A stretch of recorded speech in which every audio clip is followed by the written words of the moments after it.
We're going to talk about the context of Jasper Jones, and it's really important to have an understanding of why Craig Silvey chose the setting that he did, because it really sort of underpins the ideas that he's trying to present in his novel.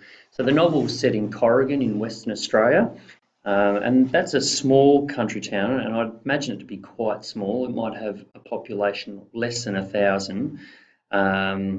In a little town that's 200 kilometres west of Perth. So it's in the middle of nowhere, and it's set in the 1960s. And while it is Corrigan, it could be any country town in Australia, really.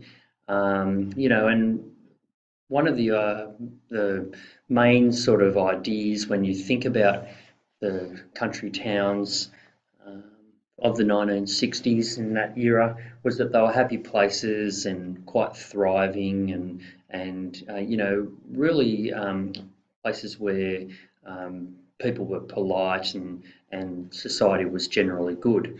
And what Sylvie is doing is presenting this idea that that's not correct, and that these country towns are very closed-minded. They're very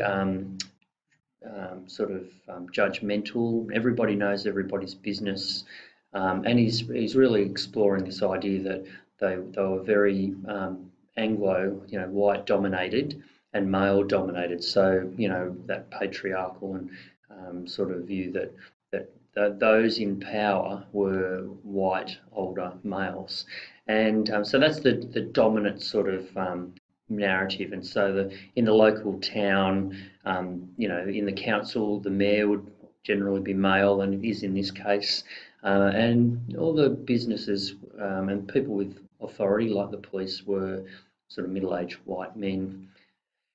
So in these towns too, racism was very prevalent, and we see that through the treatment of Jasper Jones, and it sort of exposes that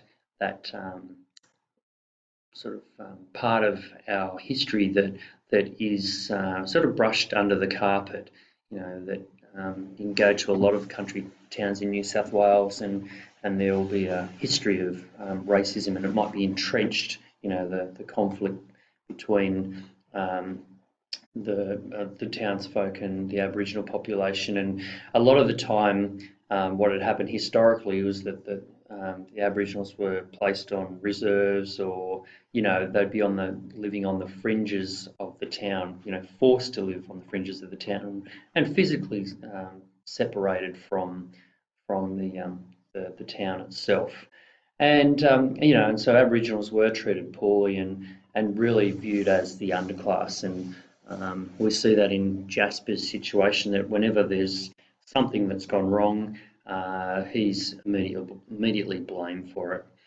The other thing with the 1960s, if we come back up to this point here, is that if you were of a racial minority group, then you were certainly at school you were bullied, and we see that in Jeffrey Liu's case. But you certainly were, not really openly welcomed, and that comes with a whole range of issues as well. He also chose the 1960s because there was the Vietnam War was underway, and it was a war where Australian men were conscripted to fight the war, and it was quite a contentious war. It was a different type of war because the North Vietnamese used guerrilla warfare, and so Australians were very hostile towards Vietnamese people, because they, particularly out of the 1950s, there was a real fear of the domino theory that each country in Asia would fall to communism, and it would be not long before Australia did as well. So this creates a climate of intolerance as well.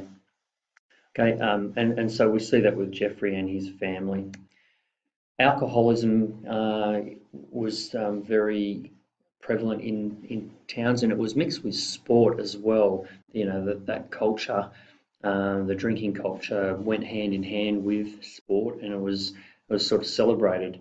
And there was a thing called the 6 o'clock swill, where men would go to the pub in the afternoons, and the pub's shut at 6 o'clock, and then they'd have to go home. So they'd go crazy in that hour before, you know, from after work to the time the pub shut. And then they'd go home, and that would cause all sorts of problems behind closed doors.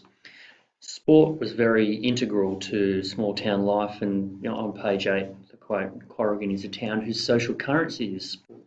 So if you're a good sports person, then that gives you access to the better part of society. And you see that with the stronger figures of the town have a sporting history, and we definitely see that with Jasper, where he's treated poorly constantly, and the only time he gets a fair go and he's actually welcomed is while the football match is on. Once the game's over, he returns to his normal role, but he is a hero of the town's sporting culture, but for him it doesn't transfer to regular life. And here's what the novel is really about. Sylvie has taken umbrage to this idea that the 1960s were a watershed moment in our history, a period in time where Australia was said to have grown up. And he disputes that statement and says that the image that's presented in his novel of life in the 1960s shows that we've got a long way to go before we're viewed as a respectable society.